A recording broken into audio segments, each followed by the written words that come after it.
I think that, storytelling is the bedrock of who we are. There's a great book, what's it called? Sapiens, right? And storytelling is how we express ourselves. I think there's, with any organization, of course, there's tactics and strategy, but at the end of the day, for me to communicate with a fan base, with a customer base, you know, how do we express the things that are most important to us? And storytelling is how we emotionally resonate with one another, stories of incredible triumph or failure.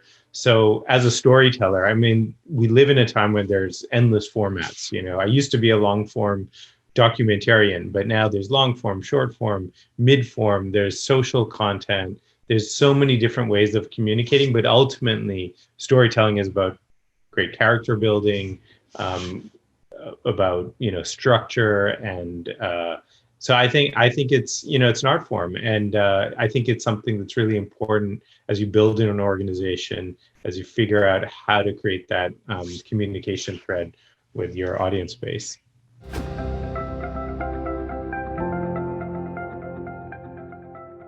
The name of my company is Religion of Sports, and we're all big sports fans, and we love the world of sports. And we're, if you look at our Slack channel, it's full of fantasy football and trash talk. And right now we're all obsessed with the NBA draft. But when it comes to storytelling, we think of sports actually as the backdrop, right? We're not about like who won last night's game or who's going to get drafted first overall tonight.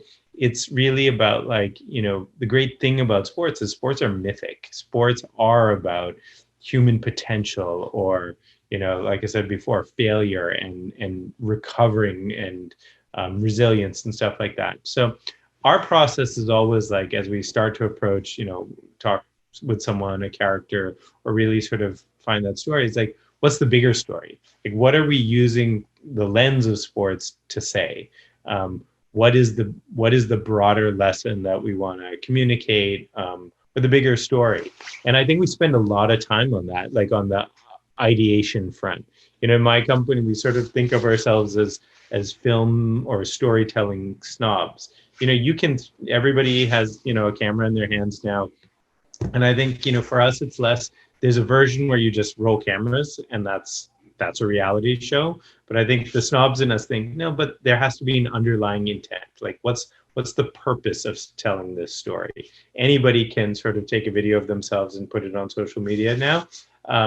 That's not particularly special. I think what we try to do is really understand, what are we trying to say? What is the intent? Why are we investing our time, our resources, our energy into something? What is the bigger story we want to tell?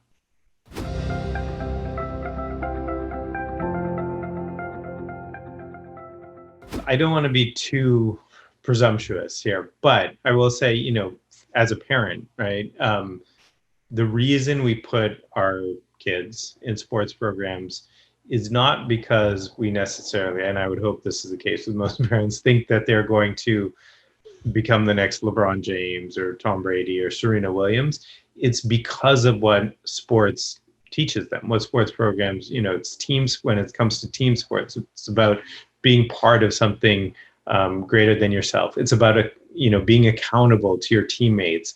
It's about the shared experience of participating in something that's either triumphant or teaches you about resilience, etc. So I hope that's a lot of the underlying intention behind a lot of these sports programs that so many people here are involved in. And so I think, first of all, it's sort of articulating what are the real ideals that a program is grounded in, and really being able to crystallize that. So it's as simple as what's the mission statement of this organization? Why does it exist? What are you trying to sort of communicate to kids, to parents? And then I think once there's a clarity to that, and that's sort of crystallized, then it's the process of storytelling. It's like, okay, who are the members of this community? Who are the kids who have great stories, who have great backstories? I've been a fan of comic books and superheroes my whole life. And what makes a great superhero is actually the origin story. It's not necessarily the triumph on the field. it's really the backstory that off the field. Where do these kids come from? Where do the parents come from? Like, what are some of the, really compelling characters that are part of this organization, part of this team? And I think so. Then it's in the business we call it casting. It's really about going and finding those characters and then helping them articulate their story.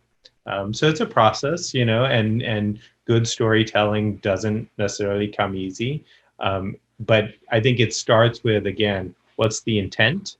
And then it goes to finding those characters that align with that intent and helping them figure out how to articulate their stories.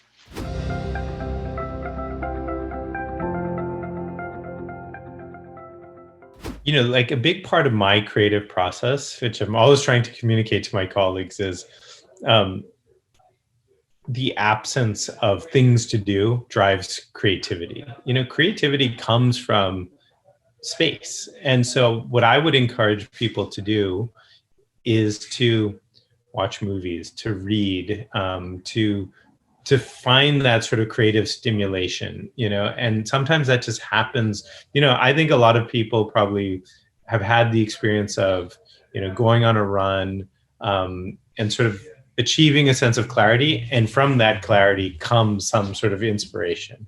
So I actually think, part of the secret to creativity and storytelling is the absence of things. You don't have to have lots of meetings and brainstorming. There's a time for that. Once you have a seed of an idea, the seed actually usually comes from some silence. So I would encourage people, to sort of find that space. It's easy to get wrapped up as you're building an organization or you're building a team, or even just in ordinary life, right? Like we all have obligations. But finding ways to sort of create space, because I think that's oftentimes where the seed of creativity comes. I would also sort of say, storytelling it's an art form, and it's an art form on the one hand, but it's also a discipline. And so this may sound really nerdy, but like I do this a lot. I go back to the basics, like, Joseph Campbell, Hero of a Thousand Faces, like, finding those structure to storytelling, understanding character, understanding, like just the flow of act structures and stuff like that. So I realize, like, we're not seeking to like make Star Wars here necessarily, but I do think there's a value in terms of going back and understanding the hero's journey and just like some of the basic building blocks of great storytelling. And you don't necessarily have to read the entire book. You can find plenty of it broken down on the internet, but I think that's a valuable thing to go through. And I do that. I remind myself and everyone on my team, it's part of our process, to sort of remind ourselves, like I said, the basic building blocks of great storytelling.